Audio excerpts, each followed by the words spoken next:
gran flexibilidad.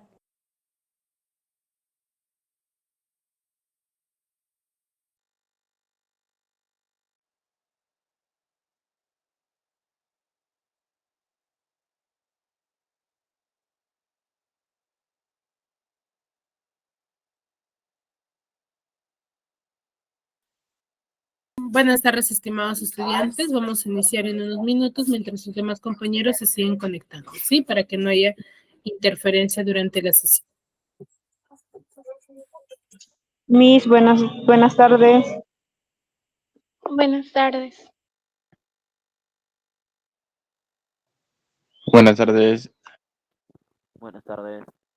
Buenas tardes.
Buenas tardes, estimados estudiantes. ¿Me confirman? ¿Logran visualizar mi pantalla? Sí, ¿verdad?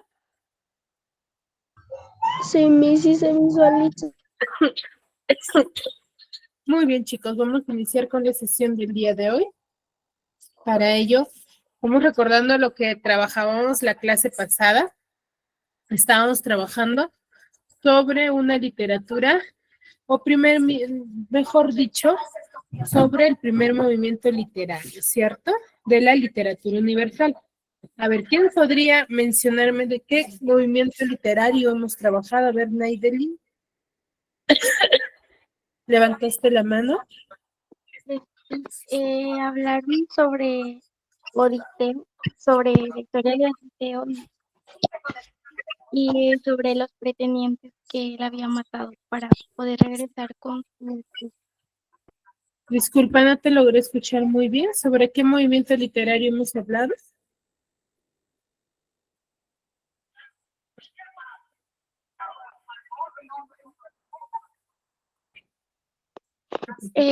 Hablaron sobre Odiseo y sobre la historia de Odiseo, eh, donde hablaban sobre los pretendientes también.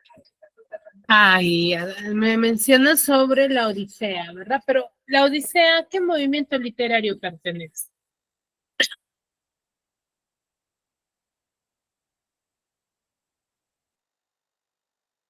Miss, disculpe, ¿el clasicismo griego? Al clasicismo, ¿cierto? El movimiento literario del cual nosotros hablamos es el clasicismo, ¿cierto? Dentro del clasicismo estamos o tenemos a la literatura griega, ¿cierto? En el cual nos va a hablar de ciertas características sumamente importantes que va a marcar este movimiento literario y que va a trascender a nivel mundial. ¿Cierto? ¿Cuál es esa característica que define o caracteriza al clasicismo o a la literatura griega? Porque comparten ambos. A ver, ¿quién me podría manifestar ello? Angélica, Angeli, David, Enid, Francine, Gadita, John. A ver, todos los que están conectados pueden participar porque recuerden que para ello es importante. ¿Por qué? Porque de acuerdo a ello yo registro la asistencia de cada uno. Tienen que estar de inicio a fin porque constantemente estoy consultando. ¿Sí, chicos? A ver, ¿qué me pueden decir? ¿Cuál es esa característica fundamental que define a la literatura griega? ¿Qué quiere decir? Que yo vea o lea un libro y pueda decir, ah, ya, este texto pertenece a la literatura griega. A ver, Roxana. Sobre la armonía entre la imaginación y la razón, búsqueda de la belleza y la perfección, modelo equilibrado entre las palabras y la idea y la configuración alrededor de la naturaleza humana. Ya, muy bien, excelente. Un escritor, o mejor dicho, un texto que forme parte de la literatura griega va a tener ello, ¿cierto, Roxana? Va a tener una inspiración por buscar la perfección de la belleza. Pero esa perfección ¿de quién? Del ser humano. Se va a centrar mucho en el ser humano y en la razón, ¿no? Ahora, pero hay otra característica que la define. ¿Cuál será? Que hace referencia al final. Al final de las historias. ¿Cómo termina la historia de la literatura griega?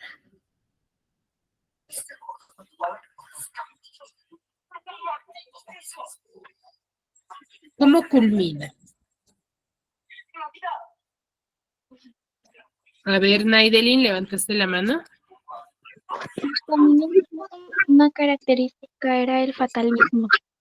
El fatalismo, excelente. ¿Ya? El fatalismo es una de las características que define a la literatura clásica. Lo va a definir.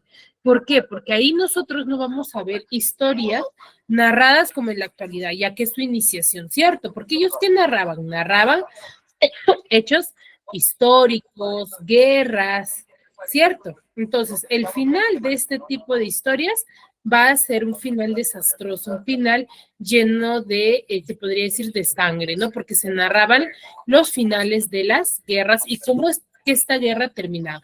Y un aspecto muy importante es la Odisea, ¿no? Donde nos narra el regreso de Aquiles de su viaje a la guerra con Troya. Y al él querer volver a casa, tiene que pasar por ciertos desafíos para poder llegar. Es más, llegando a casa, él encuentra el abuso de los pretendientes que habían sufrido tanto su hijo Telémaco como su esposa Penélope. Entonces, ¿él qué hace? Los encierra todos en el palacio y les da muerte junto a Telémaco. Entonces, ahí se ve un fatal desenlace. Ahora, para nosotros poder ver, ¿cierto? ¿Cómo es que va a desencadenar todo este regreso de Aquiles hacia Ítaca? Vamos a ver el resumen de esta siguiente obra, que es la famosa Ilíada, que forma parte también de la literatura griega. Esto es la primera parte del regreso a Aquiles. ¿Por qué? Porque aquí se narra la finalización de la guerra con Troya y cómo es que los griegos ganan la guerra a través de un caballo de madera. Porque recordemos que la Ilíada nos va a narrar esta pequeña parte de la historia y el uso de la razón y, mejor dicho, de la inteligencia de Aquiles, que fabricó un caballo de Troya en el que los troyanos estaban ya festejando supuestamente el fin de la guerra porque habían considerado que habían ganado, pero lo que no esperaban era lo que Aquiles había elaborado, ¿no? Este caballo de madera de Troya, que ellos lo recibieron como un obsequio de los, o mejor dicho, como un trofeo de la guerra, ¿no? Entonces, lo que no se esperaban es que dentro de este caballo se encontraban todos los griegos, en el cual al ver que ya los troyanos estaban muy subidos de alcohol, ya demasiado beodos. Entonces, ¿qué sucede? Salen los griegos del caballo de Troya, ¿sí? Y los dan muerte dentro de Troya. Entonces, aquí también se va a ver un final fatal, ¿no? Y a eso es lo que nosotros consideramos como el fatalismo. Sí, me van a disculpar, estoy un poco delicada de salud, así que voy a tener un poco de tos durante la clase por el esfuerzo que estoy realizando, ¿sí? A ver, John David nos dice, la literatura griega se caracteriza por su enfoque en temas universales como la condición humana, la naturaleza. Exacto, muy bien. ¿Por qué? Porque los griegos, ¿qué se enfocaban? No solamente se centraban en el ser humano, sino también daban a conocer aspectos religiosos, sus divinidades de ellos, ¿no? A ver, también nos dice más sobre Odiseo, también conocido como Ulises, Aquiles murió en Troya y se está confundiendo, no. Aquiles no muere. Aquiles no muere en Troya, Aquiles regresa a casa, Aquiles es el que gana la guerra. Quizás te estás confundiendo con uno de sus amigos, que era Patroclo, el cual sí muere. ¿Por qué? Porque Aquiles mejor dicho, se desentiende en un momento de la guerra entre los griegos y troyanos, porque hay un pequeño enfrentamiento entre Agamenón, que era el que dirigía la guerra. Entonces él decide separarse y decide ya no seguir con la guerra y los deja ahí. Pero, ¿qué sucede? Sucede de que después Patroclo, que era su mejor amigo, ¿sí? Él decide seguir y se pone la vestidura de Aquiles. Por eso es que los troyanos festejan. ¿Por qué? Porque ellos consideran de que ya habían ganado la guerra, ¿no? Va a desencadenar diversas situaciones en las cuales va a ser la venganza. Por eso, o sea, también se le conoce como el tema principal de la Ilíada, como la cólera de Aquiles y las funestas consecuencias que esta cólera conlleva a su relación. Sí, más que lo vamos a ver ahora.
Muy bien, entonces aquí tenemos dentro de los personajes griegos y troyanos, en griegos Agamenón, Menelao, Patroclo, Iante, Diómedes, Ulises y Aquiles, los más importantes. Ulises y Aquiles son dos términos o dos nombres que se considera, tanto, ¿por qué? Porque yo les decía la clase pasada que esas historias también se narran en Roma. Lo único que cambian son el nombre de los personajes, ¿ya? Y troyanos tenemos a Héctor, a Paris, a Priamo y a Eneas, ¿ya? A ver, vamos a ver este pequeño video respecto a este pequeño resumen sobre la guerra con Troya.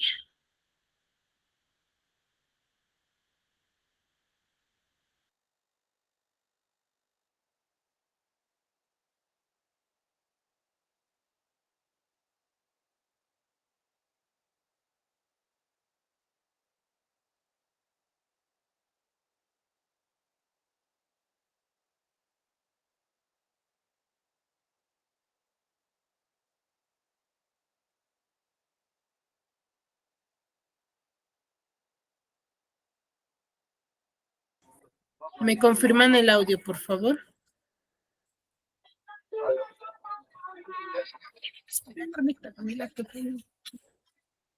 Dice sacerdote de Apolo, se dirige al campamento de los griegos para solicitar al jefe de los aqueos, Agamenón, que le devuelva a su hija Criseida.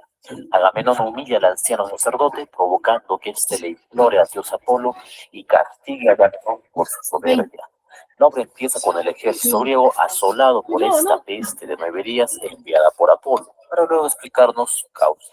Aquiles le pregunta al adivino Calcas por el motivo de la peste, y éste le revela que Agamenón debe devolver a Criseida a su padre Crises. Agamenón lo hace, pero para demostrar su poder a cambio, se lleva a la esclava de Aquiles, llamada Briseida. Aquiles es ofendido ante el rapto de su esclava Briseida, entra en cólera y se retira de la batalla. Los troyanos, inspirados por Héctor, logran hacer retroceder a los griegos y ya no tenían a su héroe Aquiles luchando. Agamenón intenta persuadirlo y le devuelve a su esclava para que vuelva a la batalla, pero este no accede. Su amigo Patroclo también le pide que regrese. Él se niega, pero le entrega su armadura para que le pide que se limite a defender las naves griegas. Patroclo, confiado y vestido de Aquiles, hace que los troyanos retrocedan y mata a Sarpedón, hijo de Zeus. Pero el dios Apolo y Euforbo lo dejan malherido. Patroclo intenta huir donde Aquiles para ser matado, pero es alcanzado por Héctor, quien le da muerte. Su cadáver es rescatado por Menelao, quien lo devuelve a Aquiles. Aquiles, el de los pies ligeros, llora de tristeza y cólera por su amigo Patroclo y se niega a oficiar honras fúnebres hasta haber consumado su venganza. Así que emprende su lucha con una nueva armadura forjada por Hefesto a pedido de su madre Tetis. La batalla se vuelve hostil y los dioses bajan a incorporarse a la contienda. Los troyanos se encierran en su ciudad, pero Héctor, el de tremolante casco, después de huir, lucha con Aquiles, pero muere atravesado por su lanza. El de los pies ligeros lo humilla, amarra sus tobillos, lo arrastra y lo lleva hasta su campamento, dejándolo como alimento de los perros y aves de rapiña, porque es impedido por Apolo, Ofebo y Afrodita. Consumada su venganza, Aquiles organiza los funerales de su amigo Patroclo. Príamo, rey de Troya y padre de Héctor, quiere enterrar a su hijo, así que le suplica a Aquiles que le devuelva. Después de insistir en inclinarse, sus palabras conmueven a Aquiles, quien finalmente accede. Los solemnes funerales de Héctor se realizan y con esta escena termina la obra.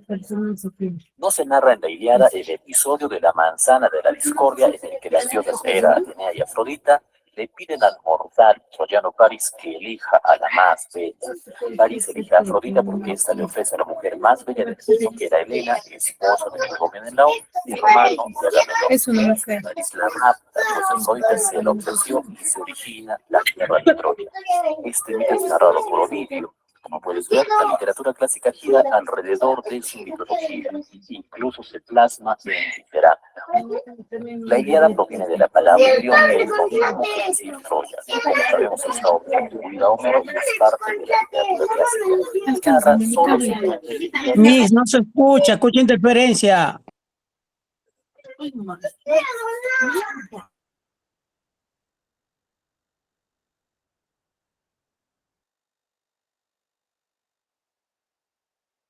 Desde el inicio no se podía escuchar nada, su audio interfería todo. A ver, ahorita les voy a volver a compartir, ¿ya? Gracias.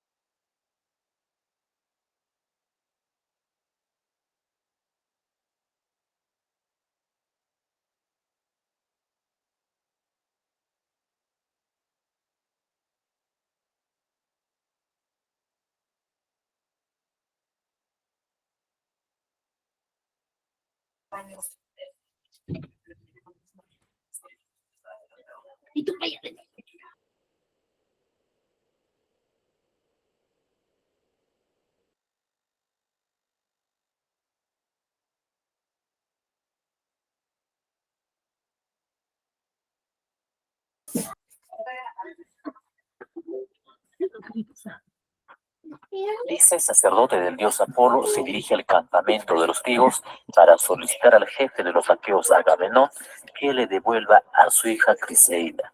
Agamenón humilla al anciano sacerdote, provoca que éste le implore al dios Apolo y castigue a Agamenón por su soberbia. La obra empieza con el ejército griego asolado por esta peste de 9 días enviada por Apolo, para luego explicarnos su causa. Aquiles le pregunta al adivino Calcas por el motivo de la peste, y este le revela que Agamenón debe devolver a Criseida a su padre Crises. Agamenón lo hace, pero para demostrar su poder a cambio, se lleva a la esclava de Aquiles llamada Criseida. Aquiles es ofendido ante el rapto de su esclava Criseida, entra en cólera y se retira de la batalla. Los troyanos, encabezados por Héctor, logran hacer retroceder a los griegos, que ya no tenían a su héroe Aquiles luchando. Agamenón intenta persuadirlo y le devuelve a su esclava para que vuelva a la batalla, pero este no accede. Su amigo Patroclo también le pide que regrese. Él se niega, pero le entrega su armadura para que luche y le pide que se limite a defender las naves griegas. Patroclo, confiado y vestido de Aquiles, hace que los troyanos retrocedan y mata a Sarpedón, hijo de Zeus. Pero el dios Apolo y Euforbo lo dejan malherido. Patroclo intenta huir donde Aquiles para ser curado, pero es alcanzado por Héctor, quien le da muerte. Su cadáver es rescatado por Menelao, quien lo devuelve a Aquiles. Aquiles, el de los pies ligeros, llora de tristeza y cólera por su amigo Patroclo y se niega a oficiar honras fúnebres hasta no haber consumado su venganza. Así que emprende su lucha con una nueva armadura forjada por Hefesto a pedido de su madre Tetis. La batalla se vuelve hostil y los dioses bajan a incorporarse a la contienda. Los troyanos se encierran en su ciudad, pero Héctor, el de tremolante casco, después de huir, lucha con Aquiles, pero muere atravesado por su lanza. El de los pies ligeros lo humilla, amarra sus tobillos, lo arrastra y lo lleva hasta su campamento, dejándolo como alimento de los perros y aves de rapiña, lo que es impedido por Apolo, Ofebo y Afrodita. Consumada su venganza, Aquiles organiza los funerales de su amigo Patroclo. Príamo, rey de Troya y padre de Héctor, quiere enterrar a su hijo, así que le suplica a Aquiles que le devuelva el cadáver. Después de insistir e inclinarse, sus palabras conmueven a Aquiles, quien finalmente accede. Los solemnes funerales de Héctor se realizan y con esta escena termina la obra. No se narra en la Ilíada el episodio de la manzana de la discordia en el que las diosas Hera, Atenea y Afrodita le piden al mortal troyano París que elija a la más bella. París elige a Afrodita porque ésta le ofrece a la mujer más bella del mundo, que era Helena, esposa de griego Menelao y hermano de Agamenón. París la rapta, pues Afrodita se la ofreció y se origina la guerra de Troya. Este mito es narrado por Ovidio. Como puedes ver, la literatura clásica gira alrededor de su mitología. Incluso se plasma en su cerámica. La Ilíada proviene de la palabra ilión, que es lo mismo que decir Troya. Como sabemos, esta obra es atribuida a Homero y es parte de la literatura clásica. Narra solo 51 días del último año de la guerra de Troya, que duró 10 años, y se centra en la cólera de Aquiles y sus consecuencias. Su género es el épico y su especie la epopeya. Se compone de 24 rapsodias escritas en hexámetros que son compuestos por 6 pies. Este es un tipo de verso griego o latino. Además destacan los epítetos y símiles. Su narrador es omnisciente, ya que todo lo sabe y todo lo ve. Podemos dividir los personajes en dos bandos, el de los griegos y el de los troyanos, ambos conformados por dioses y héroes. Lo que acabamos de narrar fue solo un cortísimo resumen, pues en la obra intervienen más acciones y personajes. Cuando lo leas, quizá al inicio su lenguaje y personajes sean un poco confusos, pero mientras vas avanzando, esto deja de ser un problema y su ritmo se mantiene. Recuerda que al momento de abrir sus páginas, estás ante una de las obras literarias más antiguas e importantes de la humanidad. Gracias por ver. Muy bien. Entonces, ¿se comprendió mucho mejor? Parece que sí, ¿verdad? Muy bien.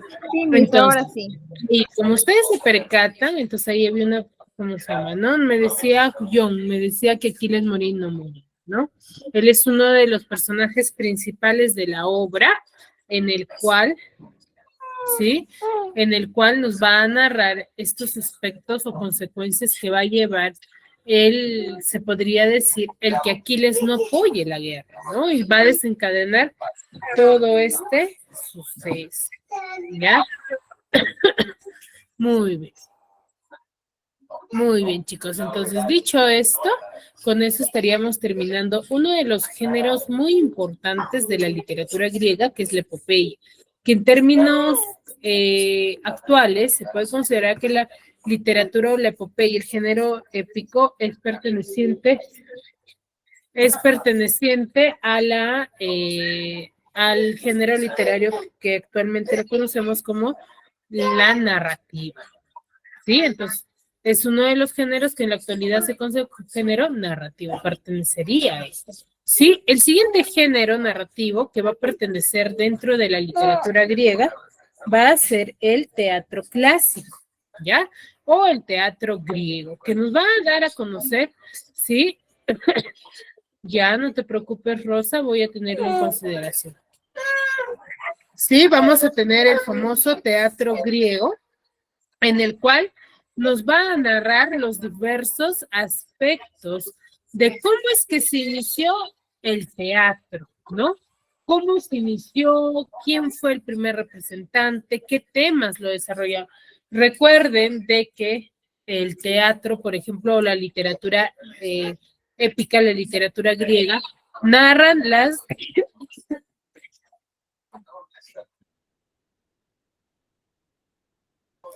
narra la guerra, ¿cierto? Las guerras porque era algo cotidiano, era algo común que se desarrollaba en esta época.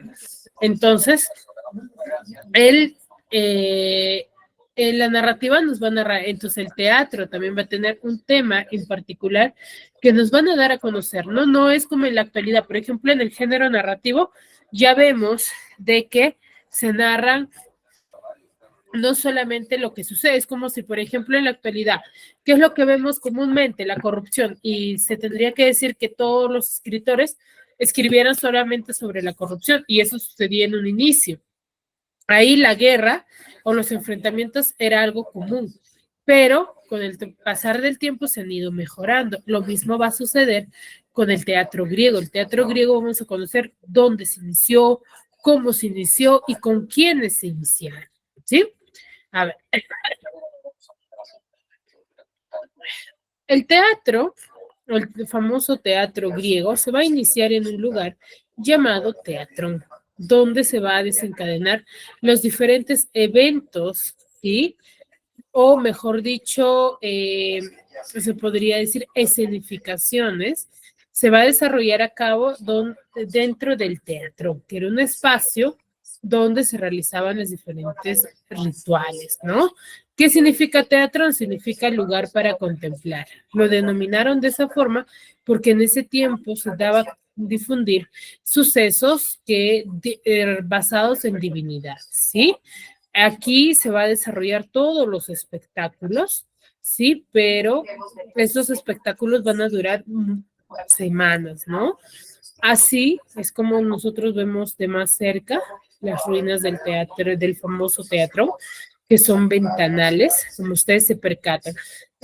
Al ver esta imagen, ¿consideran o creen que los actores hayan tenido contacto entre ellos? ¿O es como las escenificaciones en la actualidad? ¿Consideran que puede pasar ello?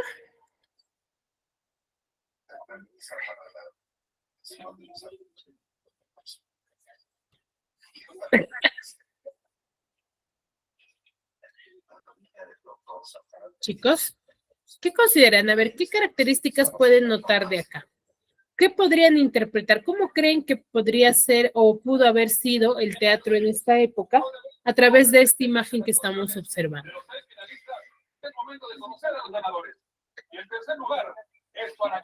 Los personajes habrán tenido contacto, será como en la actualidad. A ver, Reinaldo. Ese se parece al mismo teatro que tenemos acá nosotros, pero la diferencia en que ese es al aire libre, en cambio nosotros acá es cerrado. Claro, pero a ver, donde se ubicaban los actores, se podría decir, van a ser en esos ventanales, como portones Sí. que ustedes ven, ya ahí se van a Ahí ubicar. atrás. Exacto, no al medio, ahí. Entonces, ustedes viendo ello, consideran de que, por ejemplo, en la actualidad, cuando yo veo una escenificación teatral, veo que hay contacto entre los personajes, ¿cierto? Hay el hecho de poder sujetar algo, hay contacto entre ellos, esta mirada, ¿cierto? Aquí, ¿consideran que habría sido de esa manera? No, No, ¿verdad? Porque aquí, viendo la imagen, nada más nos podemos percatar de que va a haber una gran diferencia en la actualidad, ¿cierto? Porque acaban de ser independientes, ya que en este inicio del teatro no se va a respetar el trabajo del actor, o no se consideraba como algo importante, mejor dicho, ¿sí? Entonces vamos a ver.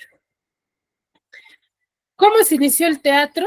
Sí, el teatro van a ser representaciones primitivas que a través del tiempo van a tener ciertas transformaciones, que van a dar origen al teatro propiamente como tal. Y se va a introducir el diálogo ya con el pasar del tiempo a través de Thespis, que va a cambiar el carácter religioso y se va a presentar temas del conflicto del hombre, ¿no? Y su destino final.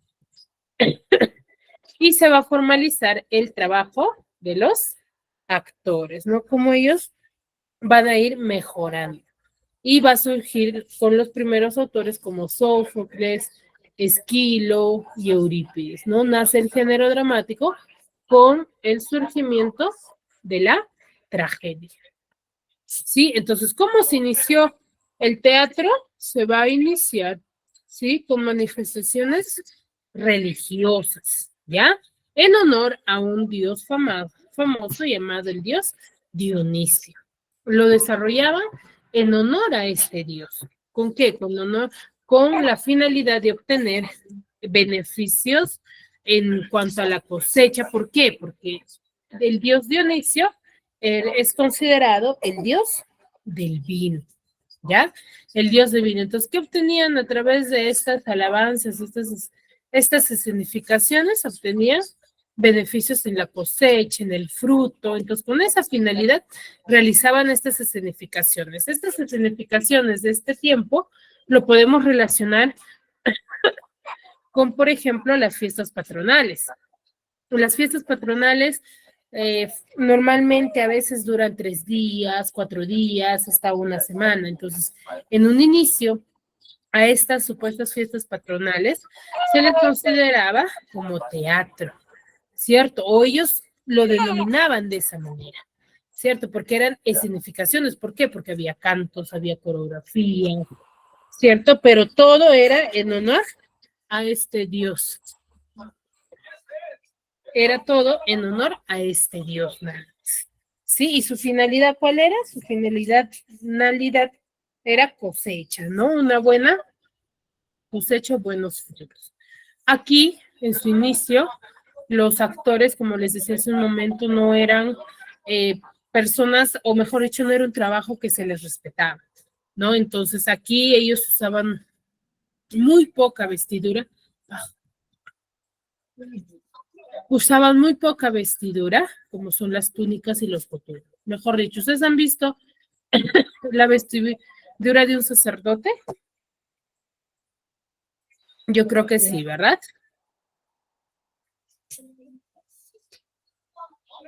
Por ejemplo, los sacerdotes, ¿qué es lo que usan frecuentemente? ¿De qué está compuesto su vestidura? Túnica. De túnicas, ¿cierto? Están compuestos por túnicas. ¿Y qué son los coturnos? Los coturnos son esas soguillas que está amarrada a la cintura de cada túnica. Entonces, eso nada más era parte de la vestidura de los que pertenecían o desarrollaban el teatro griego en su inicio, ¿no? Entonces, ustedes dirán, pero para ese tiempo habrá sido importante. Sí, para ese tiempo ha sido muy importante y se los diferenciaba, pero no es como en la actualidad. Por ejemplo, tú no sales con una túnica o un coturno actual, tú sales de acuerdo al personaje al cual vas a representar, ¿cierto? Entonces, es un cambio que se va a ir a través del tiempo, ¿no? Es más para manifestar sus diferentes expresiones. Si, por ejemplo, le tocaba realizar en el hecho de que al actor le tocaba un personaje que tenía que estar triste, que tenía que estar amargo, ellos no usaban su rostro, no mostraban su rostro, sino usaban máscaras, ¿no? El cual también los va a ayudar a ellos mucho. ¿En qué sentido?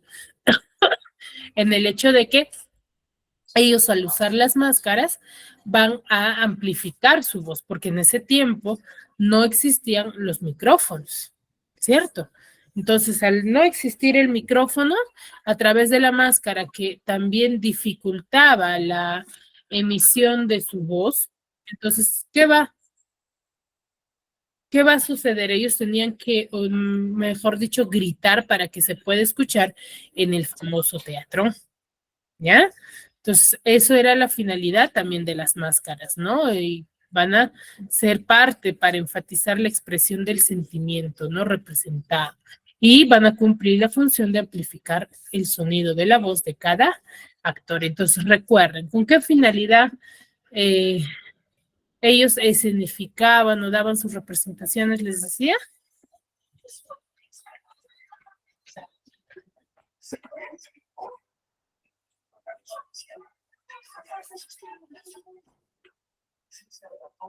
¿Cuál era la finalidad?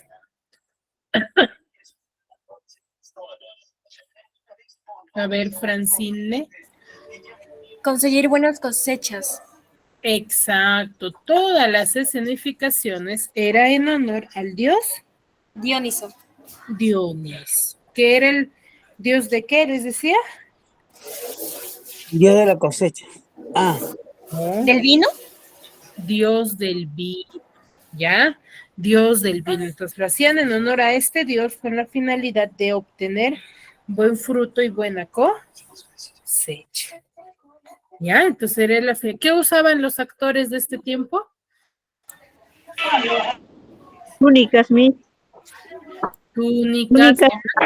Máscara.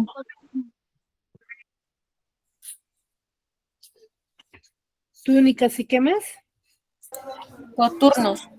Coturnos y máscaras. No se olviden de eso. Ellos van a usar túnicas, coturnos y máscaras para representar, ¿sí? A los diferentes personas, ya que el desarrollo de su escenificación van a ser cantos, van a ser coreografías, danzas, y ellos lo consideraban como parte del teatro, ¿ya? De esa manera se iniciaba. Y acá podemos ver más imágenes, ¿no? Del famoso teatro, cómo son las ruinas en la actualidad. Ustedes se percatan, ¿no? La palabra, por ejemplo, drama, deriva del griego, el cual se va a significar hecho representado, ¿no? Que se representa una acción, ¿sí? Mayormente se confunde con el origen, ¿sí? Porque van a estar formando parte del culto de divinidades agrícolas, ¿no? Entonces ellos dudan un poco respecto, o se dudaba un poco respecto al inicio del famoso teatro griego, ¿no? ¿Por qué? Porque todo era en honor a divinidades, ¿no? En alabanzas, en el cual se va a ir desarrollando partiendo del tirambo, que eran cantos, ¿no? Representaciones, y el himno dórico, ¿no? En honor al dios Dionisio, o también llamado el dios del Baco. Sí, así que si les hablan del dios del Baco, del dios Dionisio, no hay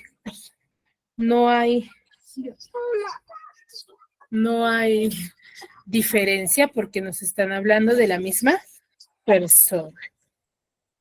¿Sí? El ditirambo normalmente va a contener narraciones de episodios que van a estar relacionados con la vida de este dios, y de los dos ditirambos que van a ser entonados en Ática, va a nacer la famosa tragedia, ¿no? Que va a estar compuesta por ambos términos, que es tragos y ode. Tragos, macho cabrío, y ode, canción. Canción de macho cabrío significaría en el español, ¿no? En sí, el teatro es un invento de griego que se va a desarrollar a través del siglo VI antes de Cristo, con las famosas fiestas dionisíacas, ¿ya? Estas se van a efectuar alrededor de la ciudad en la segunda semana de marzo, y en las afueras, en las dionisíacas de los campos, ¿no? De los campos hasta septiembre, ¿sí? Acá cada escritor va a representar 3 tragedias.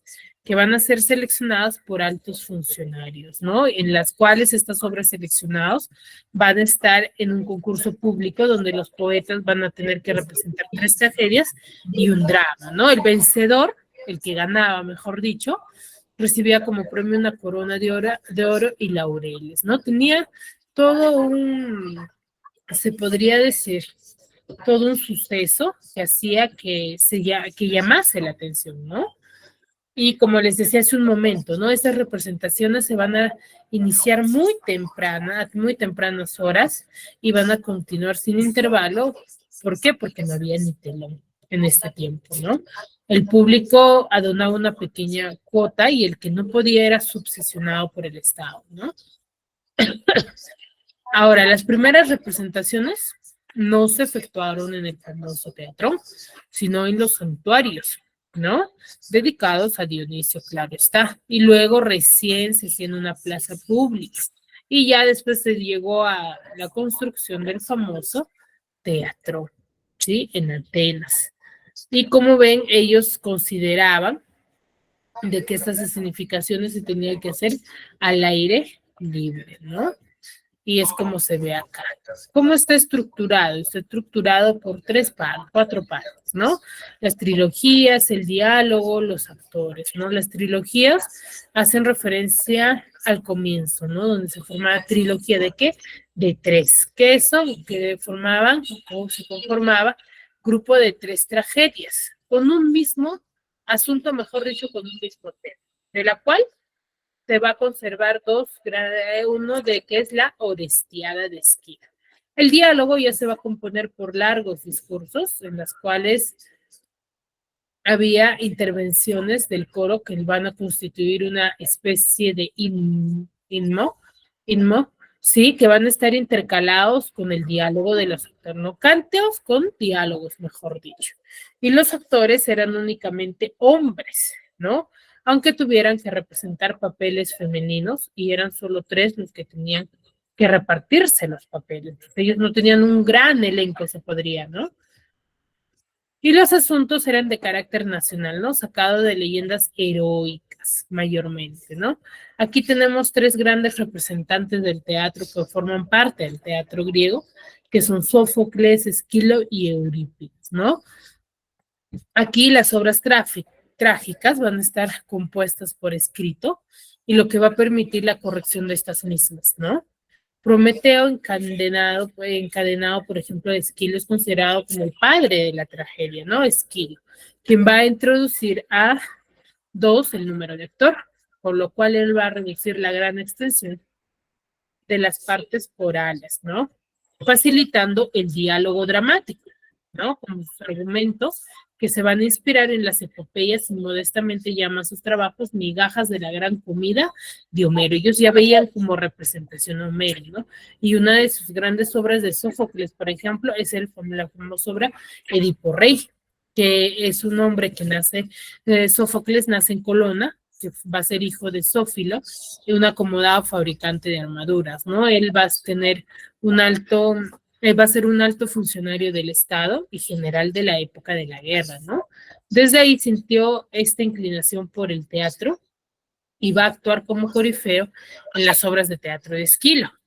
El joven va a dirigir el coro de muchachos para celebrar la victoria naval de Salamina, ¿no? Y en el año 441 a.C. él es derrotado por Eurípides en un concurso de dramáticos, ¿no? Que se va a celebrar no.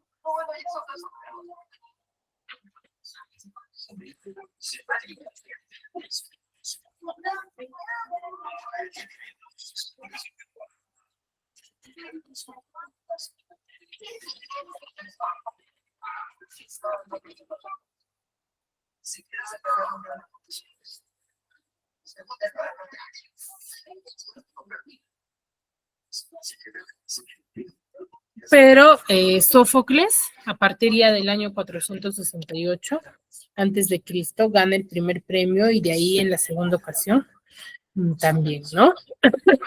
Él es un gran representante del teatro porque va a introducir en la escena un tercer actor y va a relegar el coro a un segundo plano, ¿no? Y con la intriga él va a adquirir mayor complejidad, ¿no? Es intriga eso, que cuando tú lees una obra o ves una representación, una significación, te causa curiosidad por lo que va a suceder. Entonces, él lo introduce, ¿no?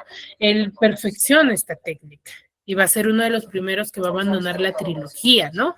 Y va a desempeñar importantes cargos públicos y fue muy estimado por los atenienses, ¿no? Él tiene más de 123 tragedias, de las que conocemos son 7 Edipo Rey, Electra, Ajax, Antígona, Edipo en Polona, las Traquinianas, Filoctetes, y hizo más movida en la acción escénica, ¿no? Luego tenemos a Eurípides, que es uno de los poetas que va a tener, pues, se le considera como el poeta culto, ¿no? Que va a mantener una amistad con los filósofos como Anaxágoras y Sócrates, y va a ser él muy realista, ¿no? Sus obras se caracterizan por complicados enredos que él tiene, creando verdaderos dramas de intriga, ¿no? De las 88 obras que él escribe, nos van a llegar 18, donde las principales vamos a tener Alcestes, a Medea, Cuba, Andromaca, ¿sí? E Ifigenia de Taurilio, ¿no? Y las bacanas. A ver, vamos a ver un pequeño resumen de la obra de Edipo es un personaje de la Grecia clásica. Fue rey de Tebas, una ciudad situada a unos 50 kilómetros de Atenas, que en la antigüedad era la capital de la región. Su historia fue recogida por varios autores clásicos, aunque la versión más conocida fue la que escribió el poeta trágico Sófocles en su Edipo Rey, hacia el año 430 a.C. La leyenda comienza con su padre Layo, el rey de Tebas en aquella época. El monarca no conseguía tener un hijo con su esposa Yocasta, a pesar de intentarlo durante varios años. Desesperado, acudió al oráculo de Delfos, un templo sagrado de consulta a los dioses, buscando una solución. En vez de eso, se encontró con una profecía terrible que decía que su hijo algún día mataría a su padre y se casaría con su madre. Impresionado, Layo decidió guardar la profecía en secreto y desistir de tener hijos. Pero finalmente, una noche, bajo los efectos del alcohol, acabó por concebir a Edipo. Layo temía que la profecía se cumpliese, y para evitarlo decidió deshacerse de él al nacer. Se lo entregó a un pastor para que lo abandonase en el monte Cicerón, pero antes le atravesó los pies con una fíbula, el broche de su túnica, para que nadie quisiera adoptarlo. Sin embargo, nuestro protagonista tuvo suerte y fue encontrado por otros pastores que se lo entregaron a Polco, el rey de Corinto, otra ciudad situada más al norte. Como no tenían hijos, él y su esposa Mérope decidieron adoptarlo y le pusieron de nombre Edipo, que significa pies hinchados. Creció sin saber que era adoptado y se convirtió en un muchacho conocido por su gran valentía, pero sus compañeros se burlaban de él, porque decían que alguien tan intrépido no podía ser hijo del ingenuo Pólibo. Para salir de dudas, decidió ir a consultar al oráculo de Delfos, y este le profetizó algo que no esperaba, que mataría a su padre y se casaría con su madre. Asustado e intentando evitar la profecía de todas las maneras, Edipo huyó de Corinto para alejarse de Pólibo y Mérope, quienes pensaba que eran sus padres, y se dirigió a Tebas. La mala fortuna quiso que se encontrase con Layo, su padre biológico, en un cruce de caminos. Su heraldo le ordenó que les cediese el paso, pero Edipo se negó, y en represalia mataron a uno de sus caballos. Esto enfadó mucho a Edipo, que terminó asesinando al heraldo y al propio Layo, sin llegar a saber que se trataba del rey de Tebas y su propio padre. Continuó su camino y al llegar al monte Picio se encontró con la Esfinge. Este ser con rostro de mujer, cuerpo de león y alas de ave había sido enviado por los dioses para atormentar a la población de Tebas. Destruían las cosechas y a todo el que se encontraba le planteaba un acertijo, y si no lo acertaban, encontraban la muerte. Nadie era capaz de resolverlo, pero cuando se encontró Edipo le preguntó: ¿cuál es la única criatura que al amanecer anda a 4 patas, al mediodía anda a 2 y al caer la tarde anda a 3? Y este le contestó que el ser humano, porque en su infancia gatea con sus manos y rodillas, cuando es un adulto camina con 2 pies, y en el anochecer de su vida, cuando se convierte en un anciano, utiliza un bastón, lo que equivale a caminar con 3 pies. La Esfinge enloqueció de ira y se arrojó desde lo alto del monte. Edipo fue recibido como un salvador en Tebas. Como premio fue nombrado nuevo rey y se casó con Yocasta, viuda de Layo y su verdadera madre. Con ella tuvo 4 hijos: Polínices, Eteocles, Ismene y Antígona. Al poco tiempo, una terrible epidemia de peste asoló la ciudad. Para saber la causa de este castigo de los dioses, Edipo consultó una vez más al oráculo de Delfos, que le dijo que la plaga continuaría hasta que fuese encontrado y condenado el asesino del anterior rey de Tebas, Layo. A partir de entonces, Edipo comenzó una ardua investigación y removió cielo y tierra para encontrar al asesino del anterior monarca. Finalmente, gracias a la ayuda de Tiresias, un adivino ciego, descubrió la amarga verdad y con ella su propio origen. No solo había matado a su padre, el rey de Tebas, sino que se había casado con su propia madre. Cuando Yocasta se enteró, abrumada por la vergüenza, se quitó la vida. Ante su cadáver, Edipo cogió uno de los broches de su vestido y se arrancó los ojos con él. Y como penitencia, decidió exiliarse de Tebas, solo permitiendo que lo acompañase su hija Antígona para ayudarle. Vagó sin rumbo como un mendigo hasta que Teseo, el mítico héroe que venció al Minotauro, le acogió en Colono, donde murió tiempo después. Como muchas de las historias de la Grecia clásica, el mérito de la leyenda de Edipo está en el gran simbolismo que encierra. Tanto es así que más de 20 siglos después sirve como perfecta representación de una de las teorías psicoanalíticas más conocidas y mencionadas de nuestra época. Sí. Por eso le estoy diciendo que las cambiar sí ya estaba bien. Si hay ahí con ellos, Muy bien, chicos. A ver, Isaías, levantaste la mano.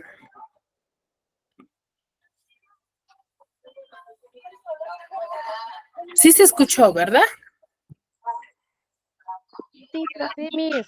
Sí, se escuchó. Muy bien, entonces Edipo Rey es una obra que nos va a narrar o nos da a conocer el aspecto, se podría decir, de la intriga, la duda, ¿no? En el cual él pasa por ciertos procesos, se podría decir, psicológicos, en lo cual determina un suceso que ya había estado planificado, se llegó a concretar sin que él lo supiese, ¿no? El destino final, se podría decir, ¿no? Y es algo que se va a determinar, ¿sí? En base a los sucesos que él va a querer descubrir la verdad, ¿no? De en sí, de un suceso que él deseaba hacer justicia. Pero al final logra dar con la respuesta, pero que va a desencadenar un final desastroso, ¿no? Con que él se entere de que fue o se casó con su madre y tuvo hijos con ella. Entonces, y es algo que, por ejemplo, en esa época es castigado, o mejor dicho, es algo que se desarrollaba ya desde ese momento, ¿no? En cambio, en la actualidad vemos que también sucede, ¿no? Pero acá los griegos o los que pertenecen a la literatura clásica estaban determinados por creencias, divinidades griegas, ¿no? En base a estas manifestaciones que ya pronosticaban o creían mucho, ¿no? En las divinidades griegas, ¿sí? Entonces recuerden, el teatro griego surge de esa forma, ¿no? Con una manifestación en alabanzas en un dios, especialmente en el dios Dionisio, para luego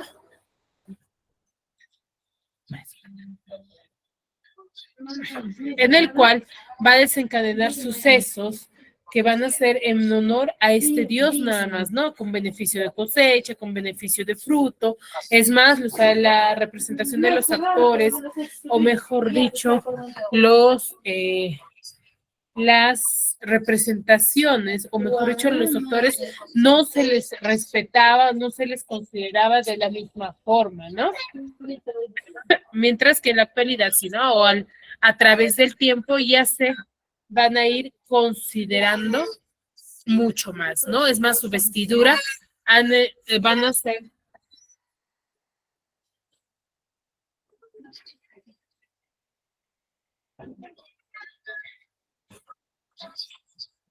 sí, van a estar determinados solamente por coturnos y túnicas, ¿no? Es más, con máscaras que les van a ayudar a ellos a que amplificar su voz. ¿Por qué? Porque eran escenificaciones que se daban en el teatro, ¿sí? Pero esto también va a ir surgiendo ya a través del tiempo, no es que en un inicio no se hacían simplemente en plazas o se hacían en santuarios, ¿no? Que era algo que nos narra, por ejemplo, en la vida de Jesús, ¿no? Que, por ejemplo, estos cantos o estas significaciones ahí se plasman, ¿no? Es más, hay una película también de Edipo que nos va a dar a conocer cómo se desarrollaba el teatro en esta época, ¿no? Porque esto es un pequeño resumen de lo que en sí trata la obra en conjunto, ¿no? Entonces hay que tener en cuenta eso. Hasta ahí, ¿alguna consulta, alguna duda?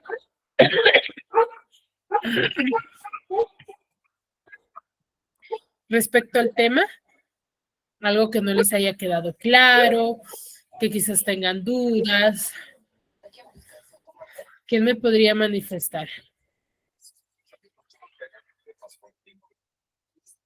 No, profe. Todo claro.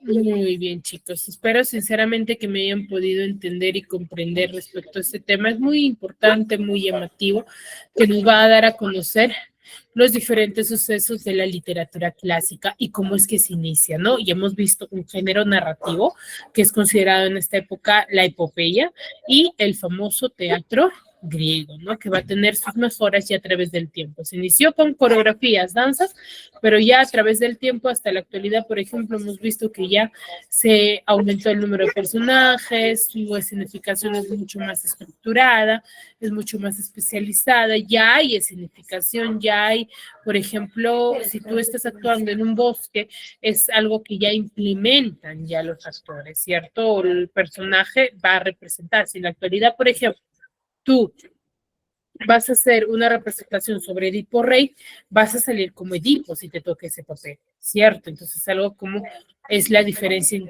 cómo se va a iniciar. Chicos, muy bien, chicos, si no hay dudas, no hay consultas, nos quedamos ahí y nos vemos en la siguiente clase. Cuídense mucho.